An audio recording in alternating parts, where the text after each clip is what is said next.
నమస్తే, welcome to our channel SR9 TV Telugu. మన channel subscribe చేయండి, లైక్ చేయండి, షేర్ చేయండి, కామెంట్ చేయండి. ప్లీజ్ సపోర్ట్ మీ.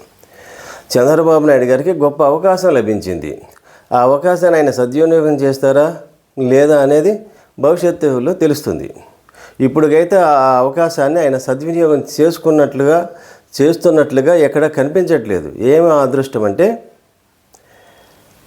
ఆంధ్రప్రదేశ్ యొక్క ఎంపీల సహకారంతోనే కేంద్రంలో బీజేపీ పార్టీ అధికారంలో కొనసాగుతుంది. ఎన్డీఏ కూటమి ప్రభుత్వం అధికారంలో కొనసాగడానికి ఆంధ్రప్రదేశ్ రాష్ట్ర ఎంపీల సహకారమే దానికి ప్రధాన కారణం. ఈ అవకాశాన్ని అడ్డంగా పెట్టుకుని ఉపయోగించుకుని రాష్ట్ర ప్రయోజనాల కోసము, రాష్ట్ర శ్రేయస్సు కోసము గట్టిగా కృషి చేసినట్లయితే మన ఆంధ్రప్రదేశ్కు ఎంతో మేలు జరుగుతుంది, ఖచ్చితంగా జరుగుతుంది. కానీ ఆ విధంగా ఎక్కడ మనకి వాతావరణం కనిపించట్లేదు. దానిని దేనికి ఉపయోగించుకుంటున్నారు? ఆ పైరువేలు కోసం చేస్తున్నారు. కక్షపూరిత రాజకీయాల కోసం ఉపయోగించుకుంటున్నట్లుగా తెలుస్తూ ఉంది. వార్తలు వస్తూ ఉన్నాయి. ఈరోజు తాజా వార్తలు అవే, కొన్ని పత్రికల వార్తలు అవే.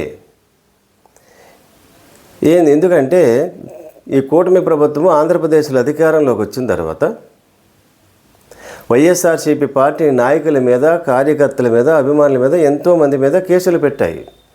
అంటే గతంలో విమర్శించారని చంద్రబాబు నాయుడు గారిని కానీ లేదా తెలుగుదేశం పార్టీ నాయకులను కానీ విమర్శించారని అనేక కేసులు పెట్టారు. అవి సక్రమ చట్టపరంగానే కోర్టు గౌరవ న్యాయస్థానాలు తెలుస్తాయి. అది తర్వాత విషయం. ఇన్ని కేసులు పెట్టిన తర్వాత వైఎస్ఆర్సీపీ పార్టీ నాయకుల్లో ఒక భయం కలుగుతుంది.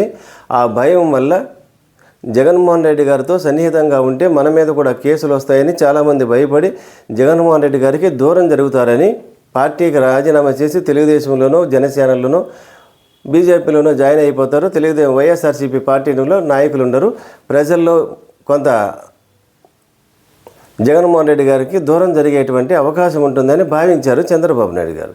కానీ అక్కడ పరిస్థితులు అందుకు భిన్నంగా ఉన్నాయి. జగన్మోహన్ రెడ్డి గారు పార్టీ నాయకులు, వైఎస్ఆర్సీపీ పార్టీ నాయకులు ఎక్కడా భయపడటం లేదు, కార్యకర్తలు భయపడటం లేదు.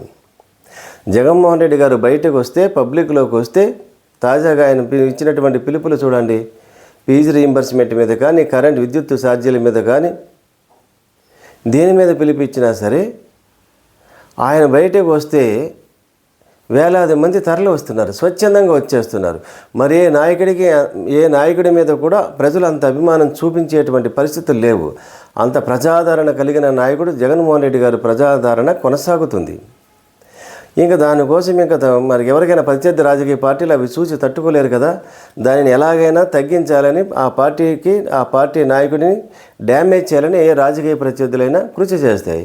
అందులోనూ సిద్ధహస్తుడు చంద్రబాబు నాయుడు గారు తనకు వ్యతిరేకంగా ఉన్న పరిస్థితులను కూడా తనకు అనుకూలంగా మార్చుకుని ప్రత్యర్థి పార్టీలకు అవి సంకటంగా మార్చడంలో సిద్ధహస్తుడు చంద్రబాబు నాయుడు గారు. అందుకని పార్లమెంట్లో లిక్కర్ స్కామ్ మీద స్పీచ్ ఇచ్చారు. అది కేంద్ర హోంమంత్రి వర్యులు అమిత్ షా గారు శ్రీకృష్ణదేవరాయలు గారిని పిలిపించుకుని ఆ డాక్యుమెంట్లు తీసుకున్నట్టుగా కొన్ని పత్రికల్లో వార్తలు వచ్చినాయి. అంటే ఇప్పుడు ఏమవుతుంది, జగన్మోహన్ రెడ్డి గారిని టార్గెట్ చేసి ఆయన కనుక అరెస్ట్ చేసి జైలుకి పంపించినట్లయితే ఆయన పార్టీలో మిగిలినటువంటి నాయకుల్ని మరింత భయం వస్తుంది. ఆ పార్టీకి అందరూ దూరం అయిపోతారు. ప్రజల్లో కూడా చర్చ జరుగుతుంది. జగన్మోహన్ రెడ్డి గారి మీద టిట్ ఫర్ టాట్, అంటే చంద్రబాబు నాయుడు గారిని జైలుకు పంపించారు కాబట్టి చంద్రబాబు నాయుడు గారు కూడా జగన్మోహన్ రెడ్డి గారిని జైలుకు పంపించాలి. కానీ చంద్రబాబు నాయుడు గారు అలా చేయరు. అంటే ఏంటి, చంద్రబాబు నాయుడు గారు కేసు పెట్టి జగన్మోహన్ రెడ్డి గారి మీద జైలుకు పంపించకుండా కేంద్ర ప్రభుత్వాన్ని ఉపయోగించుకుంటారు. ఎందుకంటే ఆయన సహకారం కేంద్రానికి అవసరమైంది కాబట్టి ఆ సహకారాన్ని అడ్డంగా పెట్టుకుని కేంద్ర ప్రభుత్వం మీదే, అంటే ఢిల్లీలో చూడండి మాజీ ముఖ్యమంత్రి కేజ్రీవాల్ గారిని ఈడీ ఎంటర్ అయ్యి లిక్కర్ స్కామ్లో అరెస్ట్ చేశారు. అదేవిధంగా కేంద్ర ప్రభుత్వమే ఇందులో జోక్యం చేసుకునే విధంగా అమిత్ షా గారు ఈడీకో ఇంకొక సిబిఐకో ఎంక్వైరీకి ఇచ్చి తద్వారా కేంద్ర ప్రభుత్వమే అరెస్ట్ చేసేటువంటి పరిస్థితులు కల్పిస్తారు. తను మాత్రం క్లీన్గా ఉండేటట్టు ప్రయత్నం చేస్తున్నారట్టుగా వార్తలు వస్తున్నాయి. అది వాస్తవమా కాదని రాబోయే కొద్ది రోజుల్లో తెలుస్తుంది. కానీ అది జరగకపోవచ్చు. ఎన్ని పత్రికలు రాసినా, ఎన్ని టీవీల్లో రాసినా అలా జగన్మోహన్ రెడ్డి గారిని జైల్లో పంపించడానికి, ఆయన మీద కేసులు పెట్టడానికి కేంద్రంలో ఉన్నటువంటి ఎన్డీఏ ప్రభుత్వము, మరీ ముఖ్యంగా దేశ ప్రధానమంత్రి నరేంద్ర మోడీ గారు కానీ, హోంమంత్రి అమిత్ షా గారు కానీ జగన్మోహన్ రెడ్డి గారికి ఇబ్బంది కలిగించేటువంటి పరిస్థితులు తీసుకుని రాకపోవచ్చు. అయితే ఎంక్వైరీ కమిటీని వేయొచ్చు, ఈడీని వేయొచ్చు. ఎంక్వైరీ పేరుతో కాలయాపన చేస్తారు. అందులో ఎటువంటి స్కామ్ లేదని తేల్చినా ఆశ్చర్యం లేదు. ఏదైనా జరగవచ్చు. కానీ చంద్రబాబు నాయుడు గారు ఆశిస్తున్నట్టుగా జరుగుతుందా లేదా మన ప్రధానమంత్రి నరేంద్ర మోడీ గారికి జగన్మోహన్ రెడ్డి గారి మీద ఒక సాఫ్ట్ కార్నర్ ఉంది కాబట్టి, కొంత ప్రేమ ఉంది కాబట్టి, అభిమానం ఉంది కాబట్టి ఆయన రక్షించే ప్రయత్నం చేస్తారా చూడాలి.